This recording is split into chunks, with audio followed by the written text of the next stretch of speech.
કન્યા કેળવણી મફત છે એવું આપણે લખીએ છીએ, પણ એ વસ્તુનો ભારપૂર્વક ઉલ્લેખ કરવો જોઈએ કે સરકાર બે મોઢાળી છે. કન્યા કેળવણી મફત ખરી, પણ જ્યાં કાળું કૂતરું ભણવા જવા ન માંગતું હોય એવી સ્કૂલોમાં, ટૂંકમાં સરકારી.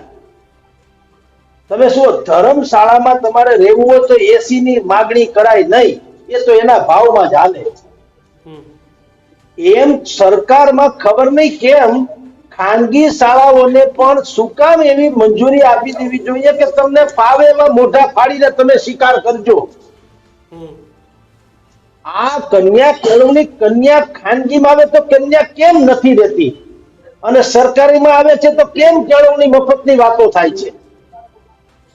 પ્રફુલ્લ પાનસેરિયા હોય કે ભાઈ હર્ષ સંઘવી હોય, CR પાટીલ હોય કે કોઈ પણ હોય સાહેબ, આ બધા જ લોકો આજે આ સરકાર છે એટલે ભૂતકાળમાં જે સરકાર હતી તે એના સમયમાં ઓછું હતું ને અત્યારે વધુ છે એટલો જ ફેર છે, બાકી કોઈ દૂધે ધોયેલા નથી. ભલા માણસ, તમે જો સરકારમાં હો તો તમે ખાનગી શાળામાં પણ એવી વ્યવસ્થા કેમ ન કરી શકો કે જેની આવક અમુક રૂપિયાથી ઓછી હોય એની ફી તમે આનાથી વધુ લઈ નહીં શકો?